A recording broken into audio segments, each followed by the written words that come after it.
have been engaged by the KQ in the last 10 years to revitalize the airline, and could the Cabinet Secretary indicate the respective amounts paid to each, as well as provide an overview of the recommendations made by the firms? Mr. Speaker, sir, finally, D, what was the rationale behind the decision of KQ to ground Boeing 787-8 Dreamliner, registered as 5Y KZJ, another Boeing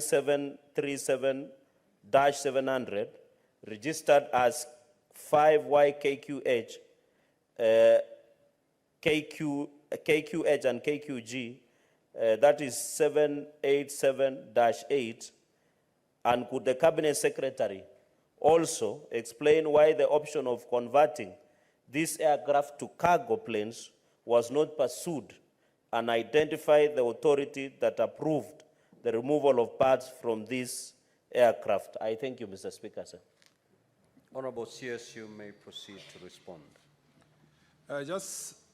By way of introduction, Mr. Speaker, I hope this is the last time I'll answer questions about Kenya Airways, because it's our intention to return Kenya Airways to a private company so that the government of Kenya cannot continue subsidizing Kenya Airways, and therefore the public do not have a stake for us to come and answer questions about private companies in Parliament. So our effort in the Manifesto of Kenya Kwanza to make sure that we offload all the shares that the government owns in the Kenya Airways, so that we return it to a profitable private company that will not require the subsidies that we have had to subsidize, and if we convert the debt that they owe to the government of Kenya into equity, it increases their shareholding. So hopefully our manifesto objectives of getting a strategic investor will make it the last time we are discussing Kenya Airways. Mr. Speaker, as captured in the table below, and I'm sure the Honourable Senator has an answer, the submitted statement in good time. As captured in the table below, the Ministry through Kenya Airways reported an operating profit in the first half of financial year 2023, a milestone that it hadn't reached in the previous 6 years. The airline has made a significant 120% improvement, reporting an operating profit of 998 million compared to the same period in the previous year, where there was a reported loss of 5 billion. The table number 10 will explain. The growth was fueled by the 56% increase in group revenue, reaching an impressive 75 billion. Additionally, our passenger numbers surged 2.3 million, an impressive 43% growth from 1.6 million. And our earnings before interest, tax and depreciation and amortization and rent costs witnessed a commendable upswing of 7 points. Our gross profit improved by an impressive 131%, resulting in these commendable outcomes. We acknowledge that our legacy debt did bring down the impressive operating results, primarily to the huge forex losses because of the depreciation of the Kenya shillings against the dollar. These forex losses were primarily due to the reevaluation of the US dollar denomination loans and liabilities. These finance charges in total amount of 22 billion, and therefore heavily impacted our overall results. Mr. Speaker, the airline industry is highly competitive, and therefore profit margins in the industry are thin. According to the International Airport Transport Association, IATA, the average net profit margin for the global airline industry is typically less than 5%. An overview of airline profitability compared to other industries is captured below. Vulnerability to external factors.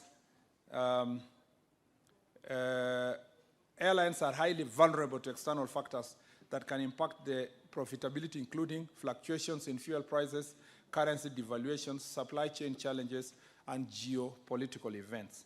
Capital intensity. Airlines require significant capital investment in aircraft maintenance and infrastructure, which can limit their profitability. These unlike other businesses that do not have the same level of capital intensity.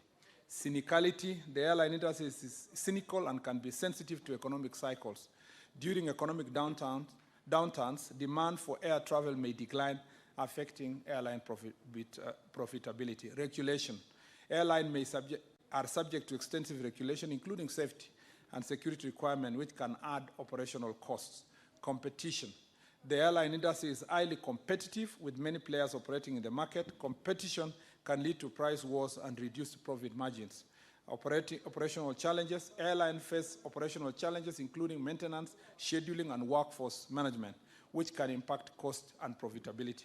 Pricing strategy. Airlines often use dynamic pricing strategy that can affect their profit margins. Prices for air tickets can vary widely based on factors like demand, time of booking, and seat class. In summary, Honorable Speaker, while airlines provide essential transportation services, their profit margins are typically lower compared to many other industries, and their profitability is subject to a range of external factors and competitive pressure. Additionally, IATA indicates that the global airline industry is expected to return to profitability in 2024, but financial performance across regions remain diverse. The industry financials are improving in all regions from the COVID-related depths of 2020, although not all regions are expected to deliver a profit this year. Africa remains a difficult market in which to operate an airline with economic infrastructure and connectivity challenges impacting the industry performance. Nonetheless, despite the challenges, there is still robust demand for air travel in the region, which underpins the continued move towards return to overall industry profitability. Kenya Airways' current performance of financial year 2024 projections are predicated on this forecast, and Kenya Airways targets to return to profitability in financial year 2024 as depicted in the table below. Mr. Speaker, the table below shows also the loans acquired by Kenya Airways, and I'm sure the Honourable Senator can read from the GOK loans. You can see what we've been giving Kenya Airways, including the 10 billion we gave as soon as the government came to office. I wish to inform the House that Kenya Airways was not the only recipient of the government assistance, specifically to cope with the negative impact of COVID-19. Various governments in Africa and outside Africa have provided direct support to the airlines.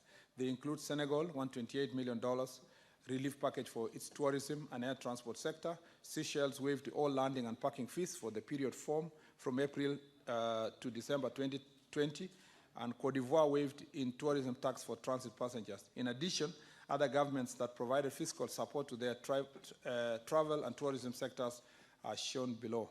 From Egypt to Ghana to Zambia to Cameroon, we've given that list. Technically, it is worth noting that KQ has no loan facility from the Export-Import Bank of the United States of America. The U.S. Exim Bank is a guarantor of a facility of $841.6 million to procure 6 787 aircraft on one 777-300 range aircraft and one Jenks engine. This is 90% of the total facility of the $924 million provided by Citibank and JP Morgan Chase Bank, NA. Mr. Speaker, table below gives a detailed overview of the firms contracted to provide services. McKinsey, Mr. Speaker, operational support in Project Safari. Just pause a bit. What is your intervention, Senator Fernandez? Mr. Speaker, since I have the answer and I've gone through it, to assist the House to move fast. Okay. If members want to hear. The response has been circulated to honorable senators. Yes, that is what I wanted to assist the House to move fast, Mr. Speaker, sir. Would it be in order I ask my 2 supplementary questions so that we make progress as a House? Would that be better? You will proceed to ask question number 12, number 13, and thereafter you will. So I ask the 4 supplementary questions. Yes. Okay. So, Mr. Speaker, since you have given guidance, so let me just say, Mr. Speaker, for the record, I think it's important for the Hansard. You just say that in terms of the farms contracted, I just read the farms. I don't need to read what they do. Okay. McKinsey was contracted in 2015. If you can paraphrase. I don't need to paraphrase the rest, Mr. Speaker. I just read the names.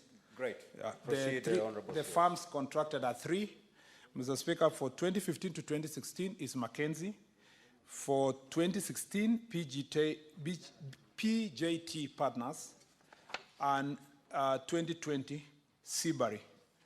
I think that is all I can say, Mr. Speaker. Thank you. No. Mr. Speaker, there is an important answer, if I may, with your permission, that I'm sure even the public will be very happy to know. That's the last only one paragraph that is related to the grounded airlines. Senator Sifuna, what is your intervention? Certainly, it cannot be a point. Mr. Speaker, you know the CS insisted on giving us the name of the contractors. But my document says McKinsey.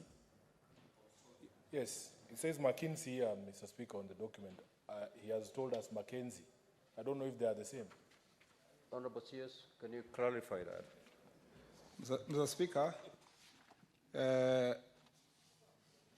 let me just refer back to the document.